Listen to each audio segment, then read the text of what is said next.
Fellow Nigerians, it has become necessary for me to address you, having heard from many concerned Nigerians and having concluded a meeting with all the security chiefs. I must warn those who have hijacked and misdirected the initial, genuine, and well-intended protest of some of our youth in parts of the country against the excesses of some members of the now disbanded Special Anti-Robbery Squad, SARS. On Monday, 12th October, I acknowledged the genuine concerns and agitations of members of the public regarding the excessive use of force by some members of SARS. The choice to demonstrate peacefully is a fundamental right of citizens as enshrined in Section 40 of our Constitution and other enactments. But this right to protest also imposes on the demonstrators the responsibility to respect the rights of other citizens and the necessity to operate within the law. As a democratic government, we listened to and carefully evaluated the 5-point demands of the protesters. And having accepted them, we immediately scrapped SARS and put measures in place to address the other demands of our youth. On approving the termination of SARS, I already made it clear that it was in line with our commitment to the implementation of extensive police reforms. Sadly, the promptness with which we have acted seemed to have been misconstrued as a sign of weakness and twisted by some for their selfish, unpatriotic interests. The result of this is clear to all observers. Human lives have been lost, acts of sexual violence have been reported, 2 major correctional facilities were attacked and convicts freed, public and private properties completely destroyed or vandalized, the sanctity of the palace of a peacemaker, the Oba of Lagos, has been violated.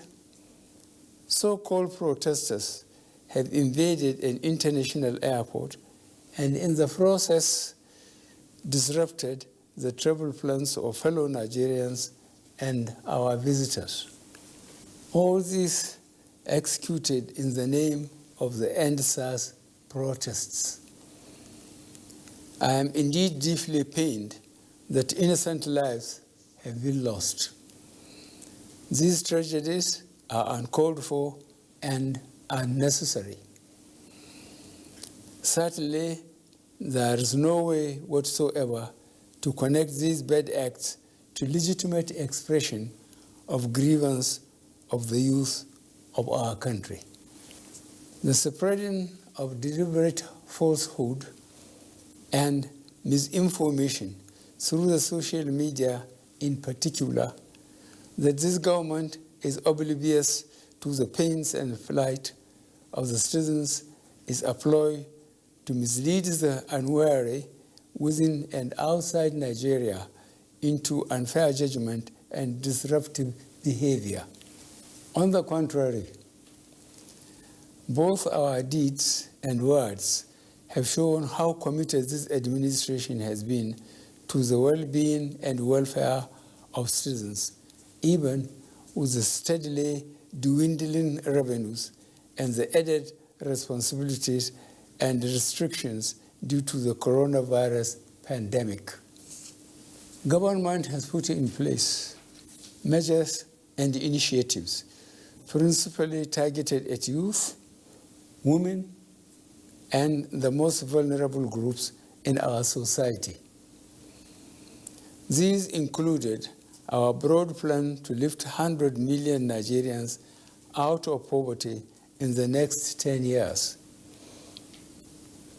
The creation of 75 billion Naira National Youth Investment Fund to provide opportunities for the youth and the micro, small, and medium enterprises survival fund, through which government is A, paying 3 months' salaries of the staff of the 100,000 micro, small, and medium enterprises.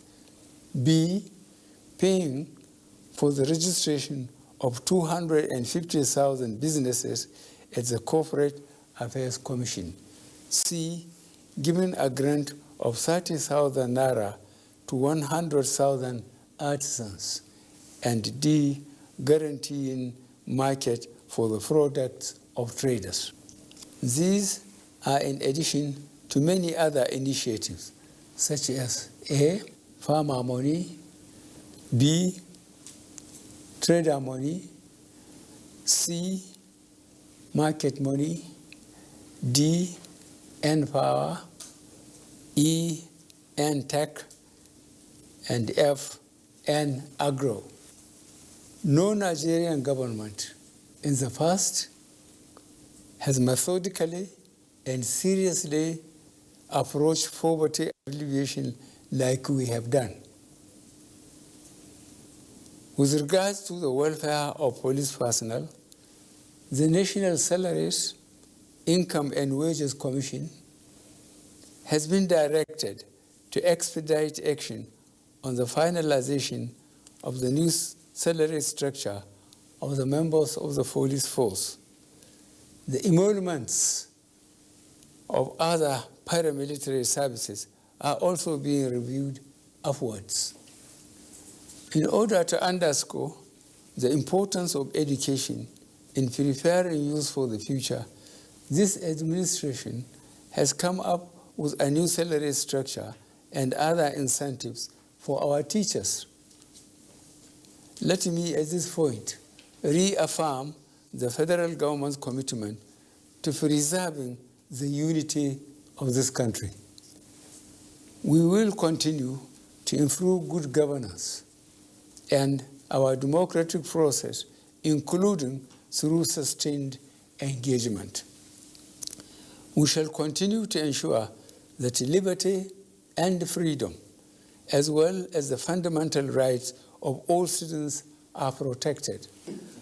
But remember that government also has the obligation to protect lives and properties, as well as the right of citizens to go about their daily businesses freely and protected from acts of violence. To our neighbors in particular, and members of the international community, many of whom have expressed concern about the ongoing development in Nigeria, we thank you and urge you all to seek to know all the facts available before taking a position or rushing to judgment and making hasty pronouncements. In the circumstances, I would like to appeal to protesters to note and take advantage of the various well-thought-out initiatives of this administration designed to make their lives better and more meaningful, and resist the temptation of being used by some subversive elements to cause chaos with the aim of truncating our nascent democracy. For you to do otherwise will amount to undermining national security and the law and order situation. Under no circumstances will this be tolerated. I therefore call on our youth to discontinue the street protests and constructively engage government in finding solutions. Your voice has been heard loud and clear, and we are responding. And I call on all Nigerians to go about their normal businesses and to enjoin security agencies to protect lives, and properties of all law-abiding citizens without doing harm to those they are meant to protect. Let me pay tribute to officers of the Nigeria Police Force who have tragically lost their lives in the line of duty. I would like to thank those state governors, traditional and religious leaders who have appealed for calm and restraint. I also thank youth leaders who have restrained their followers from taking the law into their hands. This government respects and will continue to respect all the democratic rights and civil liberties of the people, but it will not allow anybody or groups to disrupt the peace of our nation. Thank you all. God bless the Federal Republic of Nigeria.